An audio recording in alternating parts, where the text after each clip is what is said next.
this is Debbie from HERIOT and you're watching Alex Alicia Media on YouTube.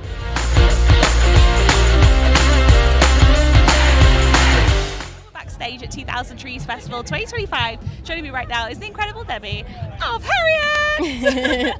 Are you having a great day so far? Yeah, I've been here a couple of hours, seen loads of mates, and that's always the case for trees, so I'm having a blast. Yeah, and what do you do like to prepare before stage later? Because festivals can be so chaotic, can't they? So for you, and you're a singer, like how do you like to zen out in a place like this? I know we're doing chats now, but... Yeah, I mean, I always have a ginger and lemon tea.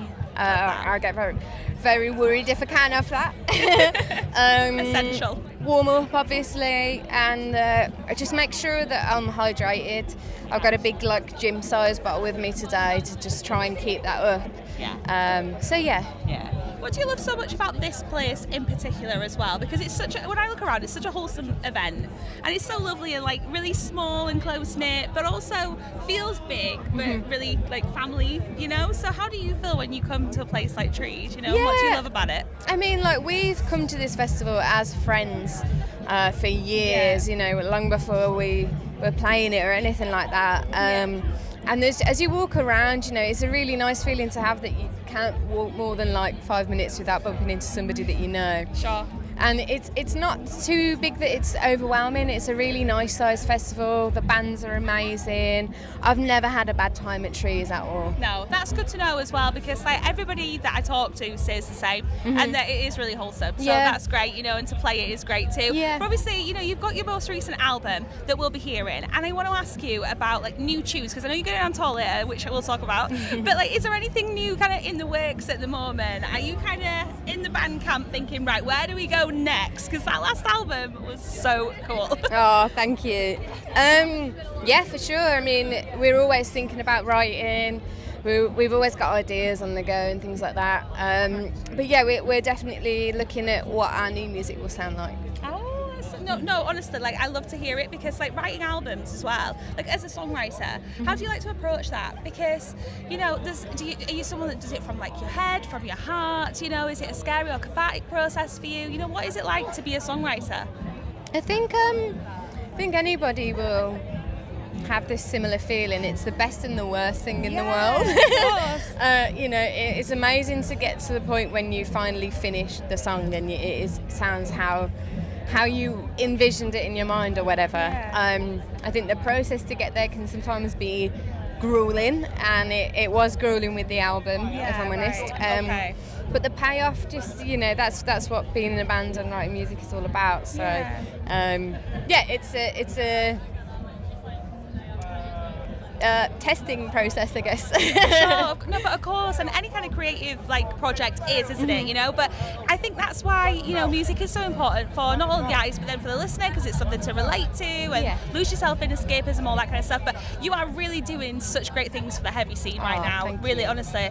And I just want to compliment you on the band, on your like amazing voice. It's incredible. Thank you. Like so what much. you do is so incredible. Oh, thank you. To think that voice comes out of little you, it's just like, I've got to say, it's wild. It's so good. What got you into heavy music? Who were some of the artists that you kind of, when you were growing up, thought, right, that is a bit of me? Yeah, I mean, like,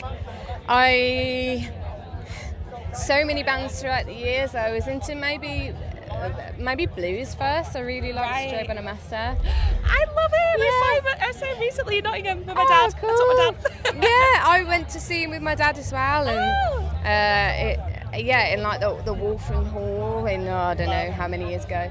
But that was from like a guitar playing point of view, and then over the years, like my dad's really into Sabbath and Ozzy, and so you know those records were on all the time. Metallica as well.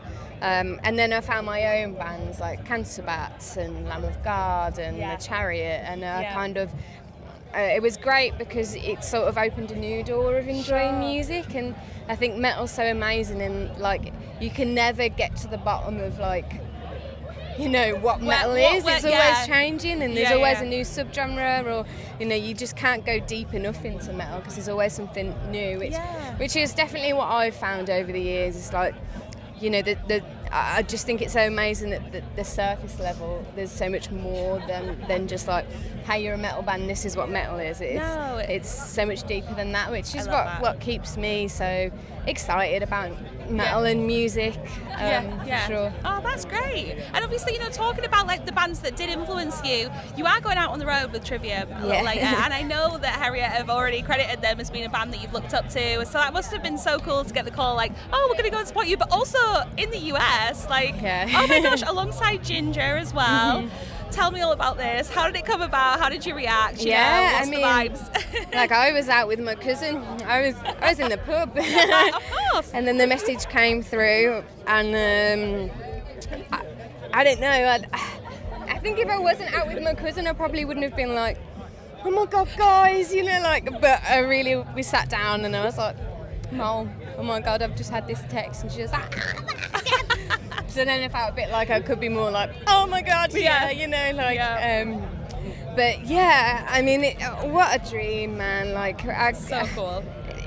Unreal. We've never been to the States before. No. To have that as a first tour, like how lucky are we? Yeah, I was having a quick flick through the dates as well, obviously, and that's going to be intense. But that's what you want from a tour, really. Like, I can't imagine for you, like, you're probably looking at it at the moment and like, whoa, like it's literally every day or every other day, isn't it? Across November into December. Yeah. I mean, like, in terms of routing, we're pretty blessed with this tour, if I'm honest. There's like 3 shows on, day off. See everybody around here, which is great. But yeah, like we've been on other tours where like it's just show, relentless. And like, as much as that is the best time ever, like vocally, that is quite taxing to do. Course. So I'm really pleased that there's a few like recovery days on this tour.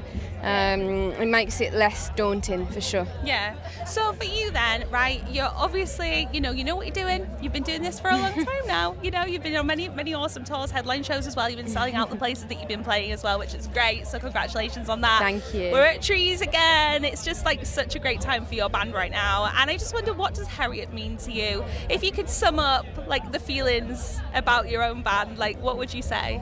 Oh, I don't think anyone's ever asked me that. Everything, to be honest. Like, I'm so lucky that I've always wanted to be in a band, and I get to be in a band with some of the best people I know. You know, like, I get to write music that really means a lot to me. I get to be myself, and it's very cheesy to say, but honestly, it's all I've ever dreamed of doing. Oh, Deb, that's lovely. No, seriously, that's so nice and wholesome. But on a similar note, have you got anything that you would love to say to HERIOT fans and followers, and just anybody that's supported you throughout the years so far? Oh, thank you. Yeah, I mean, like, thank you so much for, you know, allowing us to do this. This is just such a big dream for us, and to be able to go out and do this, it does mean everything. So thank you. Oh, lovely. I'm happy for you. And I just wondered as well, on a final note, I will have a message for you from the band I've just interviewed, which I'm not going to tell you who it is, but I will tag you. Oh, okay. So I'm asking everybody I talked to this weekend if they could leave a message for the next artist that I'll be speaking to without knowing who it'll be. It can be any sort of message you want. It can be a silly message. It can be a wholesome message, whatever. But straight into the camera for the next band. Oh, I don't know why. This impulsively came to me. Don't fall over. I don't know whether this band is prone to falling over, but I am. But don't do it. I love that. Bit shit, sorry. No, but it's all I can come up with.